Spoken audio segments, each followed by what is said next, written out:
Hello, everybody, and welcome to the third of the Bathurst Manor Action Group's series of sessions with the candidates from the various parties. I am so pleased today to have Maxime Bernier, the leader of the People's Party of Canada, here. I want to thank you, sir, so much for being here with us and sharing your time. As I've said to every candidate, I am always so happy to have candidates who are engaging with us. And I want to thank you so much for putting your hat in the ring. I know that it is certainly not an easy thing to do. And I want to thank you very much. We are going to have, this is Hallie. She's going to be my assistant for today. Say hi to Max. And she is Hallie. Just wait a second, please. And we are going to have 7 questions that have been asked of every candidate. The same 7 questions for everybody. And then with any time remaining and any time you can give to us, we will have some questions from the audience. So, Sam, I turn things over to you so that I can give my daughter Lickamaid. Maybe. We'll see. Good evening, everyone. My name is Sam. I hope I'm reaching out to you well, Mr. Bernier and Michael. With regards to my role here is to be a moderator. I'm not affiliated with any current party that's riding right now. More or less, my job is to ask you these questions as moderately as possible, per se, would be the best term. The only time I would interrupt you during your answer is if I feel the answer is very vague and I want some clarification, or if I want you to expand on something that you've given the answer. Other than that, I will be completely silent, more or less, throughout the answer. And again, I have no affiliation with any political party that's involved in the election.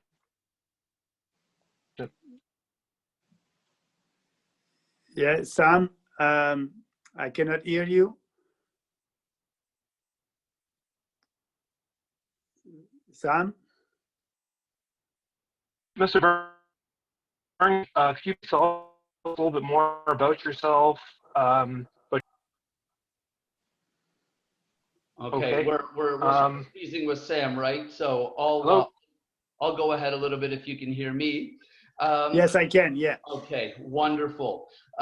So I would like to invite you to say a few words of welcome and you know, any words that you would like to open with by way of introduction or otherwise, sir.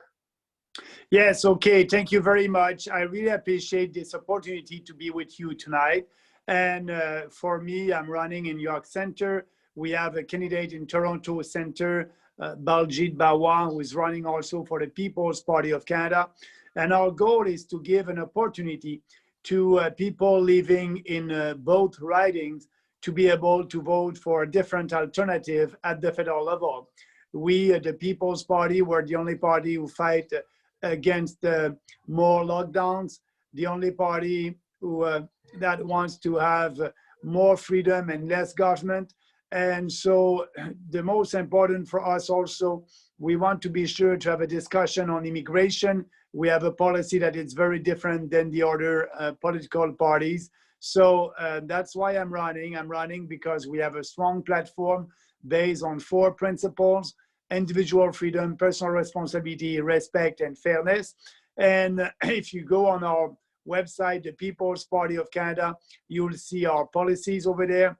And also you can go on my website, votemax.ca. And I hope I'll be able to have your support. So let's start that discussion that I'm looking forward. Yeah. All right, excellent. So as I said, we have 7 questions, and you already alluded to the answer in the first one, which is why are you running to represent this riding? And perhaps the second one is also a good one, second part of that, which is what is your connection to the riding of York Centre? Okay, so first of all, I'm running in York Centre as a leader of the People's Party of Canada. My expectations are very realistic. It would be very difficult for us at the People's Party to be able to win. These two ridings are strong Liberals riding, and I'm in that contest with the other candidates, like I said in the beginning, to be sure to offer a new alternative. And at the same time, answering your question about my connection with the riding, I'll be honest, I don't have any connection with the riding. My commitment is, if I'm elected, I'm living in Montreal right now with my wife. We will we will move in the riding if I'm elected. That's for sure. That's my commitment to people in York Centre, and I wanted to run in this by-election because, as the leader of the People's Party, I want to be in the House of Commons, in Parliament as soon as possible. So that's the first by-election, and maybe that will be the last one. And after that, that will be the general election. So if I'm not winning in York Centre, I will run in the general election for sure. Maybe I will run in another riding. But answering your question, I don't have any connection to the riding, personal connection to the riding. I have a lot of people and friends in York Centre and Toronto Centre, and I know Toronto. I travel a lot over there, but I'm not living in the riding for now. Right. Thank you very much. The second question is, what are some of your ideas or initiatives that you would bring forward or champion as we deal with COVID-19 as a nation? Yeah, I think that's a very strong difference from us and all the other political parties on COVID-19. Like I just said, more lockdowns won't help. I think we must fight the virus like some European countries did without any lockdowns, and like Sweden and other countries that were very successful to fight the virus. I think the two most important data coming from the government, it is not the number of cases, it is a number of people in emergency room in hospital and the number of deaths. So these two data are under control, and that's why we don't need to have more lockdowns. That's killing a small business. And last weekend, I was doing door-to-door in York Centre with our team, and I've met small business entrepreneurs, owner of restaurants, that they just want to be open. The cost of the lockdowns is very huge. The Trudeau government and the provincial government decided to lock down some industries like restaurants. And at the end, there's a cost for these small business owners. For me, every business is an essential business, and these people must be able to reopen. That's what they want to do business. And I don't like the fact that the federal government and provincial government are imposing lockdowns, but after that, they're giving subsidies to these businesses because they have two lockdowns. I think we don't have the money at the federal level. The national credit card is full. We cannot spend money like the federal government is spending, like the Trudeau government right now. So that's another reason why we must stop the lockdowns. But also that have a huge effects on the health of Canadians, because as you know, there's a lot of people who are waiting for surgeries and they cannot have their surgeries. That will have an effect for their life. Also, there's some people who may have a cancer and we're not able to do the diagnostics right now. So, and that will have an impact on their life. So that's a huge difference from us and all the other parties, the Liberals, the Conservatives, the NDP, the Green. They are for these kind of lockdowns. And I think it's enough is enough. And people must be able to live their life and being responsible. What we must do to fight the virus is to protect the older and not to shut down our economy. Okay, thank you very much for the response. We are a community which is politically engaged year-round, not just around elections.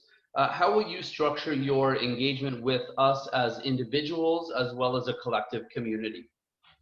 Yeah, I had the privilege to be a member of parliament for both in Quebec for 13 years. And the most important for me is to have to be there in the riding, to be present in the riding. That's why I want and I will move if I'm a member of parliament from York Centre, and that's too important. And I'm used to do, we call that retail politics. So I like to be with people. I like to do our door knockings. And actually, when I was a minister under upper government, when I was a member of parliament, every 2 weekends I was out there in my riding, door knocking to know the preoccupation of the people that I represented. And I will do the same in York Centre. So I'll be there. I'll move there. I'll be present in the riding, but also I'll be sure to have a good team around me at my MP office in the riding that will be able to answer your questions concerning the federal government. Thank you very much, Max. Can you hear me now? Yes, Sam, go We ahead. have a little bit of technical issue. Can you both hear me now? Okay, so again, my role is just to be as impartial as possible and ask some questions. I'll move on to question number 4. You can hear me okay now, Max? Yes, yes. Okay, so question number 4, we care greatly about the success of our local small businesses. What ideas will you bring forward or champion to support our local small businesses now and in the future? But yeah, the most important is to support all businesses, and yes, including the small and medium-sized businesses. What we will do in our plan, we want to have a flat tax on business. They're paying a lot of taxes, and we want to cut also corporate welfare.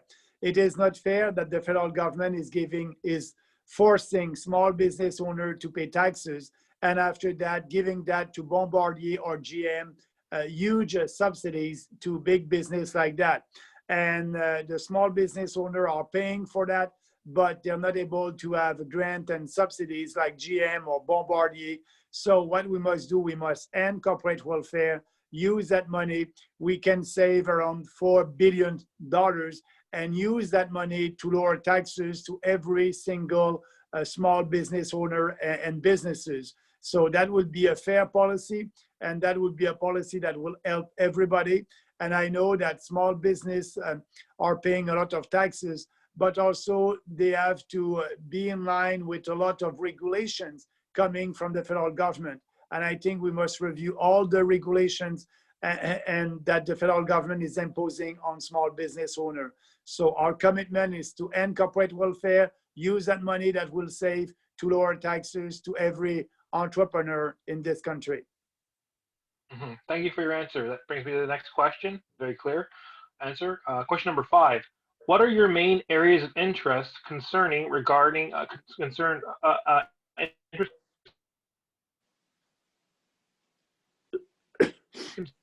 Okay, he's cutting in that again, so I'll follow up with that. What are your main areas of interest? Environmental issues. What are your main areas of interest and concern regarding local environmental issues? And what do you see as the solution as well as the plan to implement that solution? But first of all, on the environment, I think we are very clear at the People's Party. We won't sign the Paris Accord. We won't impose more regulations and taxes on businesses and Canadians. And the environment is a shared jurisdiction with provinces, and we'll let provinces, if they want to fight climate change. For us, we understand that the climate is changing, but our priority will be to be sure to keep the money here at home. We won't spend money like the Trudeau government is doing to help African countries to fight climate change. We'll bring back that money, and we'll be sure on the environment that we have clear lakes, clear rivers, and clear air. You know, we're in 2020, and there's still a lot of improvement to do there. So a very concrete plan for the environment, but on climate change, we'll let that to provinces if they want to deal with it. and we won't impose the new taxes at the federal level. So I think that's important. Toronto, it's a big city, it's a nice city, but we want to be sure that the air is clear, the water, you have the lake just in front, and I think the federal government can do more for that. All right, thank you very much. The next question is, the federal government is responsible for foreign affairs. There are many nations that York Centre residents care about.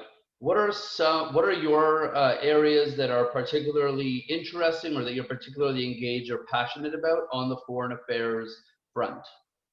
Yeah, on foreign affairs, it's a policy that it's also a big difference with the Conservatives and the Liberals and NDP, because we want to, the federal government is giving a lot of money with foreign aid and try to build the roads in Africa. And that's not the role of the federal government. I think, we must stop foreign aid and just helping countries when there is an emergency there, humanitarian emergency or climate emergency or environmental emergency. Yes, Canadians must be there, but we're not there. It's not our role to build roads in Africa and giving money to African countries to impose decision coming from our country. And also at the same time, we don't have the money to do that. So on foreign affairs, we'll bring back a lot of money that we are sending to other countries for foreign aid, and will help Canadians first. But also we will sign a free trade agreements with other countries, because it's important to have a free trade with a lot of countries, because like that it's good. You can buy some goods or sell some goods coming from different countries. And I think we must have an open economy, and it's important to sign more free trade agreements with other countries.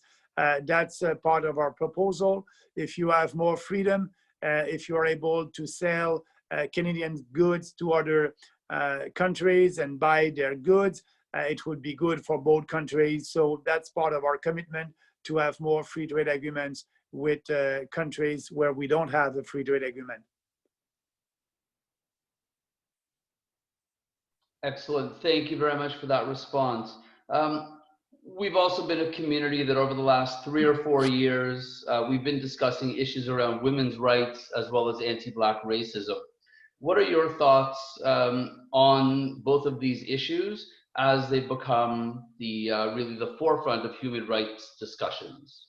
But our party is based on 4 principles: individual freedom and personal responsibility, fairness, that is important, and so and respect. So yes, there's the Charter of Rights in Canada, and every person are responsible of their own action.